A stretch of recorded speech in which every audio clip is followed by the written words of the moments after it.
Bonjour à tous, je suis April de la chaîne Dans les yeux d'April, j'ai 29 ans, je suis autiste, j'ai été diagnostiquée début 2020 et depuis je fais des vidéos pour parler de l'autisme et pour partager avec vous mon ressenti et mes réflexions.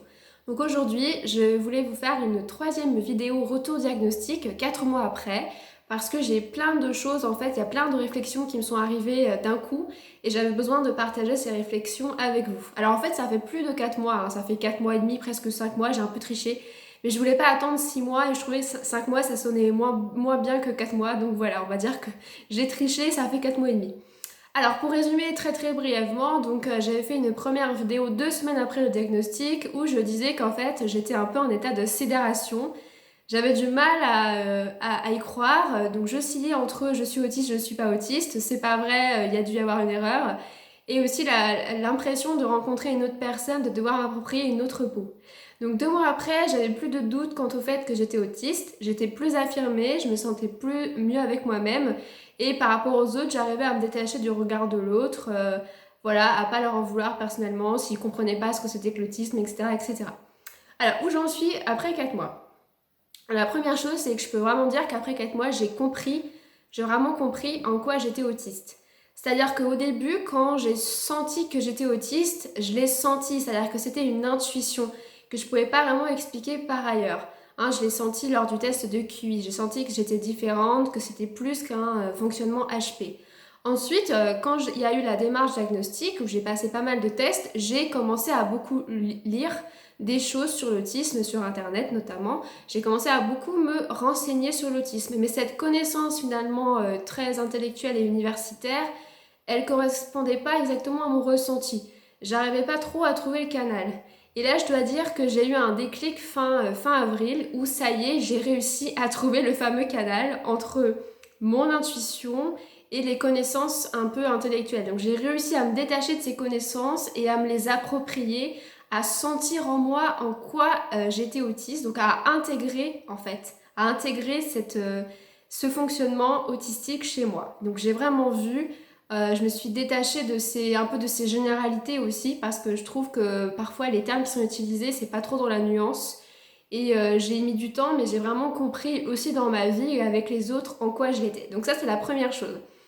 La deuxième chose, c'est que je voulais vous parler de la question des limites. Parce que pour moi, c'est vraiment le plus important quand on se rend compte qu'on est autiste.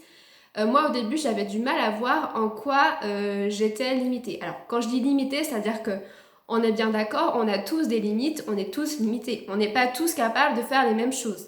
Certains ont des points faibles et d'autres ont des points forts. Certains sont capables de courir 2 heures sans s'arrêter, d'autres non. Certains sont capables de parler 5 langues, d'autres non. Bon bah alors avec l'autisme c'est pareil, hein. Il y a aussi des limites.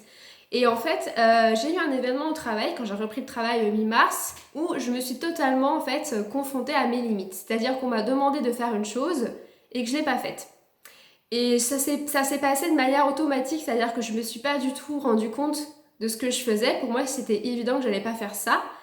Et bien sûr, bah, c'est pas passé du tout, donc on me l'a reproché, ça a été assez difficile à vivre pour moi après, assez violent. Et en fait, j'ai réfléchi à ça, à cette situation, et je me suis rendu compte que cette situation où je ne faisais pas une chose qu'on me demandait de faire et que je devais faire, je l'avais déjà vécu des centaines de fois. Et qu'en fait, si je ne faisais pas cette chose qu'on me demandait de faire, c'était pas parce que je ne voulais pas. C'est pas parce que j'étais un être rebelle, inflexible, qui était un électron libre et qui aimait pas qu'on lui donne des ordres. C'est parce que je ne pouvais pas faire ces choses, parce que ça venait toucher à mes limites. Et c'est là où j'ai réalisé précisément donc que je n'étais pas, comme je disais dans la première vidéo, capable de tout faire, en fait, que justement j'étais pas limitée, qu'en fait s'il y a des choses que j'étais pas capable de faire, ou bien que je pouvais faire ces choses, mais qu'il y allait avoir des conséquences ensuite, que ça allait être très coûteux pour moi. Alors cette question des limites, en fait, c'est intéressant parce que j'ai l'impression, moi je vois l'image mentale d'un mur autour de moi. Moi c'est pas très glamour comme image, mais on va dire qu'on a tous ce mur autour de soi. Donc on va dire qu'il y a des personnes qui sont capables de faire 6 pas avant d'être fatiguées. Moi je suis capable d'en faire 2. Voilà, c'est un peu l'image de ce mur. Mais ça dépend par rapport à certaines choses, je peux faire 8 pas alors que d'autres personnes ne peuvent en faire que 3. Mais par rapport à des critères, notamment dans le travail, ou dans la communication ou quand il y a un imprévu, je suis pas capable de faire beaucoup de pas. Je suis limitée, je suis vite fatiguée, je suis vite surchargée. Donc voilà, bien s'imaginer ce mur qui nous entoure et qui fait aussi en fonction du niveau de fatigue, ce mur peut se rapprocher ou peut s'éloigner. Donc si je suis fatiguée, que j'ai mal dormi, que j'ai des soucis et que je veux aller au marché, je vais sortir chez moi et immédiatement je vais être surchargée de bruit, d'informations, les voitures qui filent, les passants qui me dépassent et je vais très vite me fatiguer et peut-être même faire une crise ou pleurer. Là, ma limite aura été atteinte très vite. Par contre, un jour où je suis en forme et où je suis bien dans ma tête, je vais pouvoir aller au marché sans problème et faire, on va dire, métaphoriquement 6 pas. Voilà. Et en fait, cette image mentale du mur, il faut aussi la voir comme une sensation physique réelle de se prendre un mur dans la face. C'est un peu ça. Désolée, c'est un peu violent comme image. Dès qu'on nous impose de faire une chose qui, en fait, outrepasse nos limites. Donc, on nous impose que ce soit la société, que ce soit une institution, que ce soit un chef, un supérieur, que ce soit même des collègues ou juste des amis ou des proches ou de la famille. Quand on nous impose, ou soi-même, on peut s'imposer soi-même d'outrepasser ce mur qui est notre limite. Quand on atteint ce mur et quand on veut aller au-delà de ce mur, en fait, on se prend littéralement ce mur dans la face et du coup, on vient se cogner la tête contre le mur. Et moi, quand j'ai l'impression qu'on touche à mes limites, j'ai vraiment la sensation physique que dans ma tête, c'est un étau, c'est très lourd et que là, on cogne pour me faire avancer là où je peux pas avancer jusqu'à ce que je tombe dans les pommes. Et quand je dis on me cogne la tête contre le mur, en fait, il faut l'entendre par 2 choses, soit un acte qu'on me demande de faire ou que je veux faire, soit une parole qu'on me dit. Les paroles aussi peuvent faire beaucoup de mal. Vous savez que les mots peuvent révéler, les mots peuvent sauver, je pense, mais les mots peuvent aussi tuer. Et en fait, quand on essaie d'outrepasser ses limites, il y a vraiment cette image et cette sensation de se faire violence. On se fait aussi violence dans le corps, en fait. Et à force de se faire violence, quand on vit des situations violentes, ce qui se passe, c'est qu'en fait, c'est le blackout. C'est le blackout. On a l'impression qu'on n'arrive plus à réfléchir. On bug, en fait, on est bloqué. Et c'est comme si on tombait dans les pommes, c'est comme si on s'évanouissait. Ça ressemble au shutdown autistique, ou alors ça ressemble à une sorte de burn-out en un temps record. Et pourquoi je parle de ça, de cette sensation physique liée à cette image mentale d'un mur qui nous entoure? Parce que je reviens à la lecture que j'ai faite du livre de Julie Daché, Dans ta bulle. Ça a été hyper intéressant ce livre. Et en fait, Julie Daché, à un moment, elle est convoquée par une collègue à elle. Donc, elle fait des cours à l'université parce qu'elle fait une thèse en même temps. Donc, elle donne quelques cours aux étudiants. Et à un moment, Julie Daché, elle est convoquée par une collègue qui est un peu sa supérieure, sa référente, et qui lui annonce qu'elle a obtenu un poste d'ATER, donc c'est-à-dire elle va pouvoir enseigner, ça va être un peu plus régulier pour elle dans sa situation. Donc elle est ravie, Julie Daché, et ensuite cette collègue lui annonce que par contre, elle ne pourra pas obtenir d'aménagement, parce qu'il faut déjà qu'elle s'estime heureuse d'avoir obtenu le poste d'ATER. Et donc là, Julie Daché, c'est exactement ce que je décris. Elle s'arrête, elle a l'impression qu'elle n'arrive plus à réfléchir et en fait elle a une sorte de blackout. Et elle essaie d'argumenter, elle essaie de comprendre mais pourquoi. Et elle demande une salle, elle demande d'avoir une salle pour pouvoir faire ses cours. Et là sa collègue lui dit vraiment cash, mais enfin il faut que vous fassiez des efforts. Je ne sais plus exactement les mots qu'elle utilise, mais qu'en gros elle peut s'estimer chanceuse d'avoir obtenu le poste d'ATER et qu'elle ne va pas non plus, en plus de l'obtention de ce poste, demander des faveurs, demander à ce qu'elle ait une salle et à pas commencer à 8h, etc., etc. À ce moment-là, ce qui se passe, c'est que Julie Daché, elle rentre chez elle et pendant 3 jours, elle est sur son lit, lessivée, elle peut plus bouger. Et c'est ça en fait, le mur. C'est ça. On se le prend dans la face. C'est là, on a atteint notre limite, on nous a pas respecté, on nous a discriminé. En plus, là, ce qui était particulièrement pervers, je trouve, dans son cas, c'est qu'on lui a limite fait du chantage, en lui disant ah mais estimez-vous heureuse, on vous donne le poste d'ATER, donc maintenant fermez-la, n'allez pas en plus demander d'autres choses, vous voyez. Et donc c'est cette image en fait du mur, mais aussi cette sensation physique qu'on est comprimé, qu'on se prend le mur en pleine face parce qu'on veut nous obliger à faire des choses qui vont dépasser nos limites, qui sont pas possibles pour nous. Et c'est très violent cette sensation, et c'est très violent je trouve. Donc c'est pour ça que je parle de cette question des limites. Donc là, à mon travail, j'ai vraiment senti que la limite était atteinte et je me suis rendu compte que c'était pas la première fois que cette limite était atteinte et que j'avais cette espèce de blackout, cette espèce de sensation physique où je tombe dans les pommes alors que je suis debout et que je bouge plus. Et en fait, je me suis aussi rendu compte du coup dans un deuxième temps toutes les stratégies que j'avais mises en place pour éviter d'atteindre ces limites. Alors, je ne sais pas encore si elles sont très nombreuses, ces stratégies, mais ce que je peux dire aujourd'hui, c'est que j'ai un peu l'impression que mon cerveau, jusque-là, était en pilotage automatique. Et que mon cerveau, très tôt, il avait compris qu'en fait, il y avait des choses que je ne pouvais pas faire. Et du coup, il m'a dit, t'inquiète pas ma cocotte, je m'occupe de tout. Quand il y a des choses qui ne pourront pas se passer pour toi, on va prendre un chemin de traverse et ça va aller, tu verras. Et en fait, grâce à lui, grâce à ce cerveau qui est un peu mon meilleur ami, je me suis pas rendu compte qu'il y avait des choses que je ne pouvais pas faire. Parce que automatiquement, je faisais un truc qui me faisait contourner la difficulté. Vous voyez, c'était pas conscient.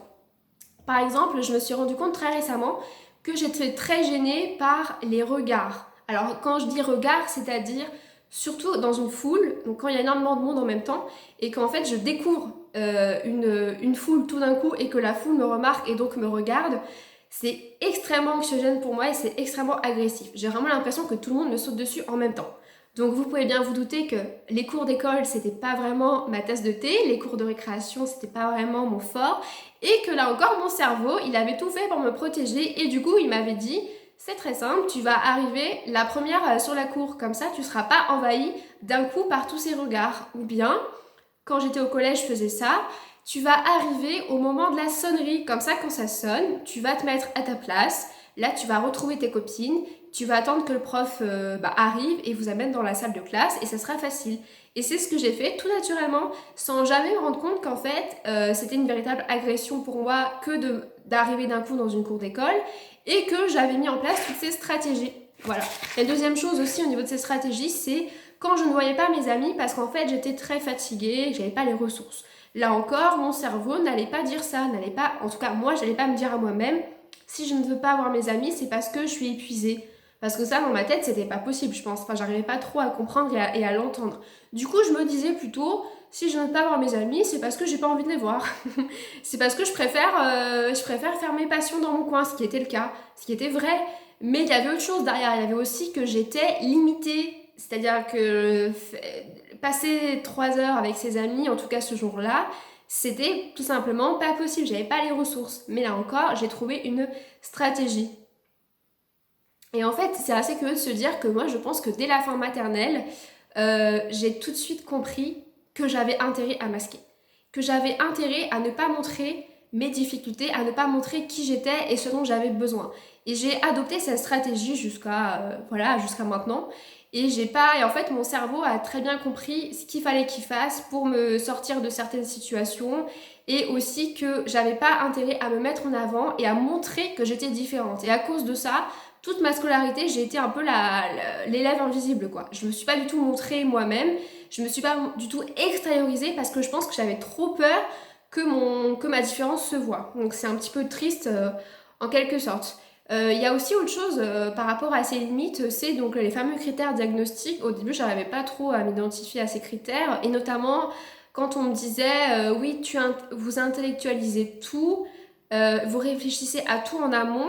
J'aimais pas trop cette idée parce que ça me donnait l'impression que l'échange n'était pas très spontané, quoi, que c'était un peu calculé d'avance, il y avait un côté très froid, un peu robotique, et moi je sentais pas ça chez moi. Et là encore, en réfléchissant un peu, j'ai compris qu'en fait, c'est vrai que dans certaines situations, j'avais tendance à effectivement à pas savoir comment faire, à pas savoir par où commencer, à qui parler, quelle action lancer en premier, et que j'étais un petit peu du coup bloquée et que je pouvais du coup ne plus bouger. Alors ça durait pas 5 minutes, hein, mais ça durait quelques secondes et à bugger un petit peu parce que je savais pas par où commencer, je savais pas quoi faire. Et que du coup, c'est vrai que j'avais tendance à réfléchir à des phrases, à réfléchir à ce que je pouvais dire pour me sortir un peu de certaines situations sociales. Donc c'est vrai que cette idée d'intellectualiser tout, peut-être pas tout, mais en tout cas certaines choses qui sont difficiles, je suis assez d'accord. Tout ça, ça nous amène à parler de la partie immergée de l'iceberg. Vous savez, on dit que le syndrome d'Asperger, c'est la différence invisible. C'est-à-dire qu'il y a une partie qui est visible, il y a une partie où on est bien, où on parle, où on a l'air normal, et il y a toute la partie invisible. Et c'est cette partie-là que je commence à voir chez moi. C'est-à-dire, je commence à voir qui je suis structurellement, comment mon autisme s'exprime, mais aussi comment je suis à l'intérieur, en profondeur, dans mes limites comme dans mes richesses, dans mes forces comme dans mes faiblesses. Et comme je vois mieux qui je suis, visible et invisible, je vois aussi mieux comment l'autre me perçoit et là où il ne perçoit pas qui je suis. Donc ce qu'il voit de moi, c'est la partie visible, mais il ne voit pas de moi la partie cachée. Et en fait, j'arrive à mettre à sa place, donc j'arrive à mettre à la place d'un neurotypique et par exemple, à comprendre intellectuellement que ses perceptions sont différentes des miennes, que sa sensibilité est différente des miennes et que du coup, les miennes de perception, elles sont particulières. La mienne de sensibilité, elle est particulière et que lui, il sent pas les choses de la même façon, il ressent pas de la même façon, qu'il a une autre façon de ressentir, mais aussi de manière plus large, une autre façon de réfléchir et aussi une autre façon de voir le monde. Donc du coup, de mieux me comprendre moi, ça permet aussi de mieux comprendre l'autre et d'arriver à voir à quel point je suis différente de lui et à quel point aussi il y a toutes ces difficultés qui sont parfois bien compensées, parfois que j'arrive pas vraiment à donner le change et du coup je me sens mal. Et du coup, je rends compte à quel point, effectivement, je suis fatiguée, je suis fatigable, à quel point certaines choses sont coûteuses pour moi. Je vois vraiment là où je suis en difficulté. Et là où ça me gêne un peu, c'est que autant moi, j'arrive à mettre à la place, de toute façon, il y a un peu une injonction, nous les personnes autistes, si on veut survivre, on est un peu obligé de se mettre à la place, enfin, de comprendre ce que la société attend de nous, de comprendre un peu les règles du jeu, essayer de les appliquer tant bien que mal. Et donc, on est un petit peu obligé aussi de s'adapter aux neurotypiques, de s'adapter un peu à ce qu'est un neurotypique. Mais autant nous, on arrive à le faire, et d'ailleurs, on doit le faire pour survivre, autant le neurotypique, lui, ne le fait pas, ne le fait jamais. Et quand bien même il sait qu'on est différent, il sait qu'on est autiste ou neuroatypique, j'ai pas l'impression qu'il réalise vraiment qui on est à l'intérieur. Et toute cette partie invisible là, avec ces difficultés qui sont les nôtres.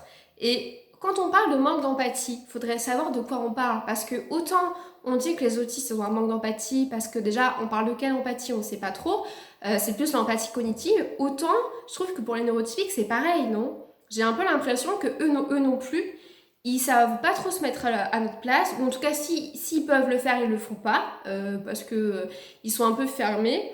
Et je trouve que du coup, cette question de se dire que nous les autistes, on est dans notre monde et qu'en fait on se rend pas compte et qu'en fait on s'adapte pas et qu'en fait ci et ça, c'est faux. Et en tout cas, il y a beaucoup d'autistes qui font plein d'efforts et qui sont capables d'attendre, de comprendre ce qu'on attend d'eux et justement de répondre à ces attentes. Et malheureusement pour elle, le prix à payer, c'est énormément de fatigue et de problèmes psychologiques et physiques parfois. Alors que le neurotypique, lui, il n'a aucun effort à faire, le monde est fait pour lui. Bon, en tout cas, les normes qui sont celles de la société, elles sont pas trop bonnes, même pour les neurotypiques, mais en tout cas qu'il a une accessibilité au monde que nous, on n'a pas, et qu'en plus, malgré ça, eh bien, il fait aucun effort pour essayer de se mettre à notre place, pour essayer de comprendre vraiment qui on est à l'intérieur. Et en fait, par rapport à cette partie immergée de l'iceberg, il y a justement le handicap, il y a justement les limites et nos difficultés. Et en fait, je trouve que là où c'est dommage pour les neurotypiques, c'est qu'ils se fient beaucoup aux apparences. Et qu'en fait, puisque nous, on présente bien, on a l'air toujours, bon voilà, d'être normal, d'être valide, et ben du coup, pour lui, on n'est pas en difficulté. Et quand on dit qu'on est autiste, bon forcément ça veut dire handicap, ou en tout cas mise en situation de handicap, et ben lui, il va pas comprendre non plus parce qu'il est incapable de comprendre le handicap sur la durée. C'est-à-dire que quand on dit qu'on est en difficulté, forcément sur le moment ça se voit pas parce qu'on fait un effort. Donc quand on est invité à une soirée, à une fête, à un dîner, qu'on fait une réunion, forcément sur le moment ça peut ne pas se voir. Mais ce qu'il faut entendre derrière la notion de difficulté et de mise en situation de handicap, c'est tout le travail en amont. C'est-à-dire qu'en amont, on va être très anxieux, on va anticiper, on va penser à plein de choses, on va pas dormir de la nuit, on va être hyper anxieux, le trac, etc. Sur le moment, on va le faire, mais on va être en hyper vigilance, donc ça va nous coûter énormément d'énergie, et après, on va être épuisé. Et donc tout ce chemin-là, ce round-là, du amont, pendant, aval, le neurotypique, il ne le voit pas. Et parce qu'il ne le voit pas, bah du coup, il ne pense pas qu'on est en difficulté. Donc c'est là où en fait, il faudrait peut-être travailler sur essayer de ne pas se fier aux apparences, essayer quand on dit qu'on est autiste, essayer de ne pas nous renvoyer à l'image que ça ne se voit pas, que ah bon bah c'est plutôt léger alors parce que tu t'en sors bien, ou alors moi aussi tu sais parfois je suis un peu fatiguée, je supporte pas les bruits dans le métro, etc. etc.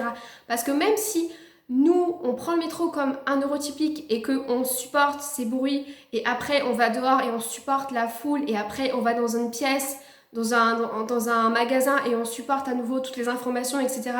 Et après dans un café, les interactions comme un neurotypique, on fait ça. Après, on peut pleurer 1 heure en arrivant à la maison parce qu'on est épuisé. En fait, il ne faut pas voir le handicap comme sur le moment, mais il faut le voir en tout le travail de préparation et tout le travail ensuite de récupération. Et ça, bien sûr, ils ne le font pas, en fait. Ils ne l'imaginent pas. Donc, ils ont un peu un manque de théorie de l'esprit aussi. Ils comprennent pas que nous, à l'intérieur, et en fait, on fait énormément d'efforts. Et en fait, c'est le pilotage automatique. Donc, comme j'ai déjà expliqué, ça fait que même moi, j'ai pas conscience que je faisais ces efforts-là et qu'en fait, je mettais en place ces stratégies-là pour pas trop me retrouver en difficulté. Et aussi, quand on parle de théorie de l'esprit, nous, on a du mal à comprendre les intentions des autres, mais eux, c'est pareil, ils ont du mal à comprendre nos intentions.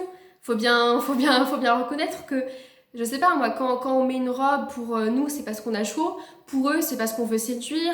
Quand on dit c'est intéressant, pour nous, ça veut dire que c'est un compliment, mais pour eux, ça veut dire qu'en fait, on est ironique et qu'on veut se moquer. Et c'est que des choses comme ça. Donc en fait, qui a un problème de communication, qui a un problème de compréhension des intentions? Faudrait peut-être aussi savoir. Voilà.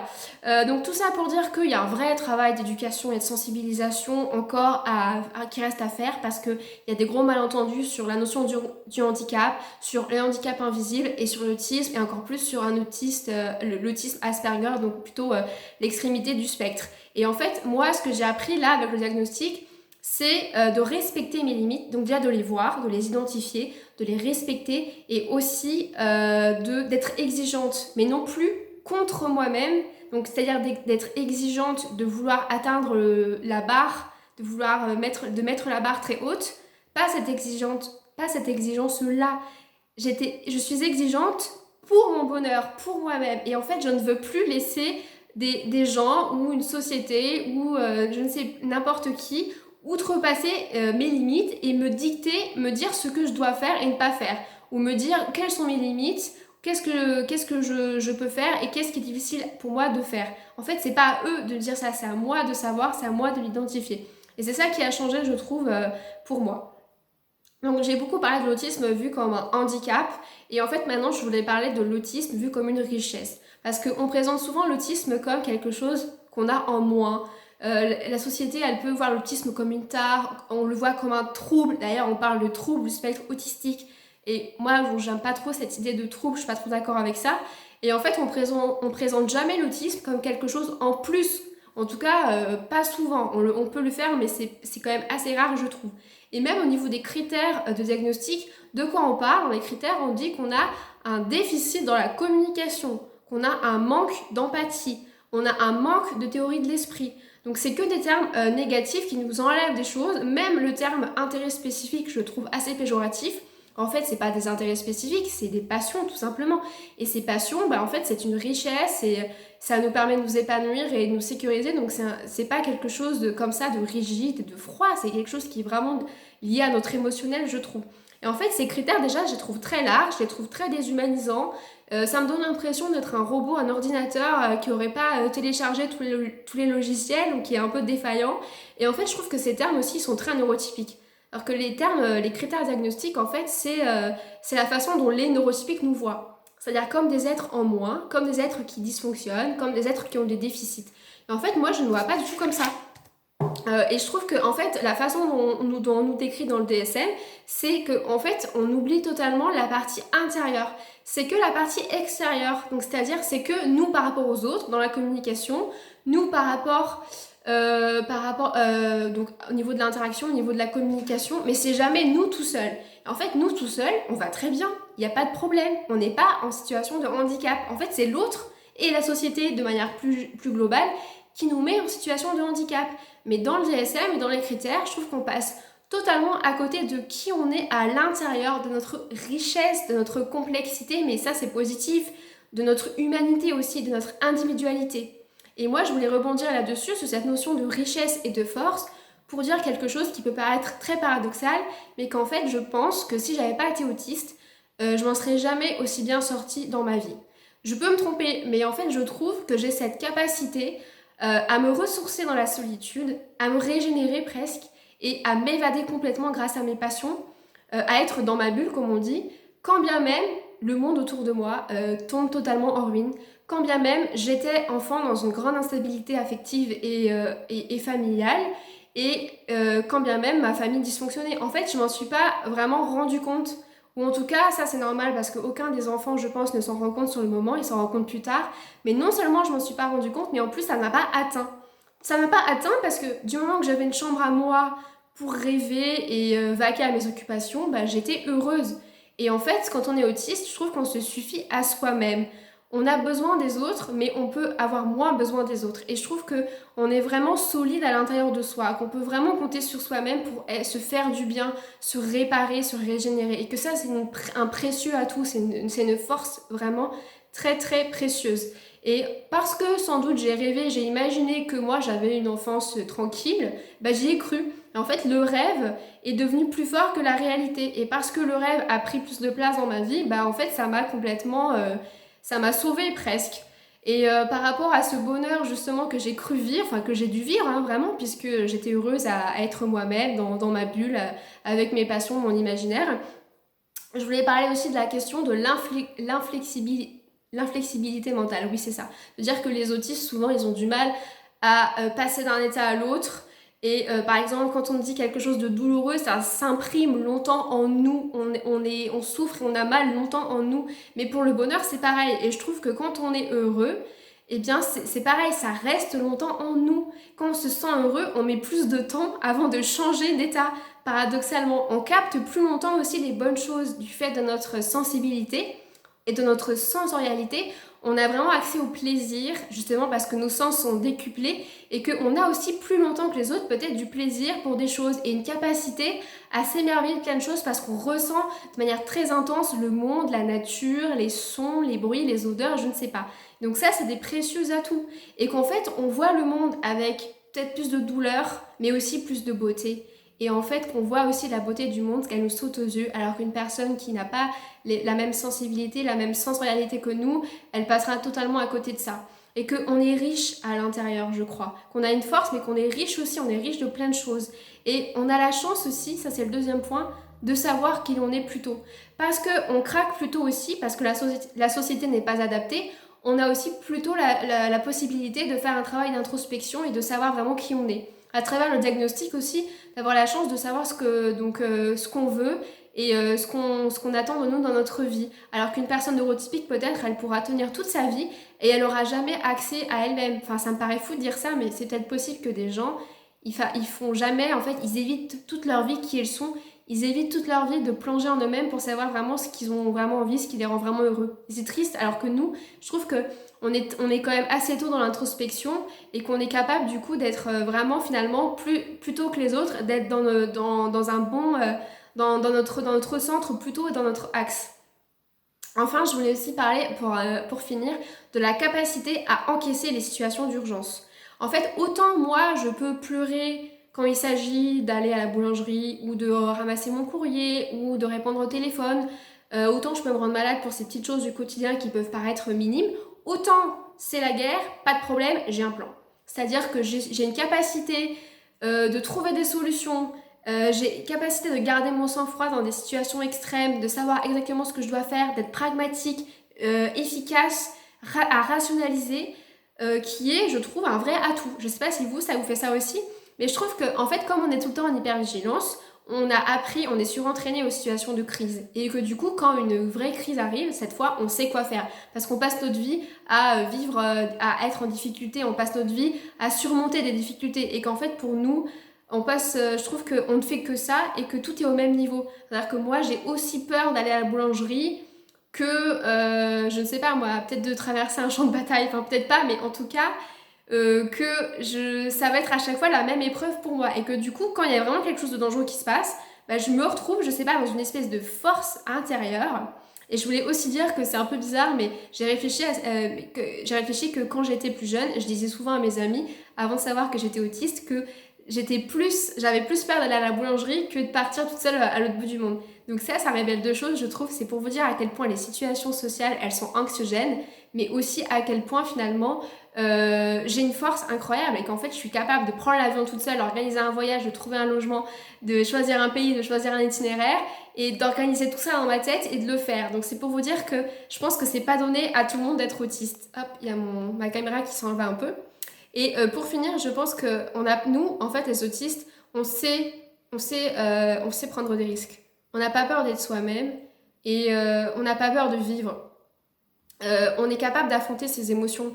Quand les neurotypiques parfois se sentent gênés par leurs émotions et veulent pas les voir aussi, ils veulent pas les assumer, bah nous en fait, je trouve qu'on a cette force de regarder en nous-mêmes et d'assumer qui on est et d'assumer nos émotions et de sublimer même ces émotions pour certains à travers une pratique artistique. Et en fait, à travers ça, pour finir, je voulais dire que souvent on voit l'autisme comme si on voit les personnes autistes comme si elles étaient des pauvres petites choses fragiles et vulnérables qu'il fallait à tout prix assister, protéger. Et en fait, c'est pas du tout ce que je ressens moi. Et la preuve à ça, c'est qu'il y a beaucoup de personnes dans ma vie qui, en fait, ont été jalouses de moi.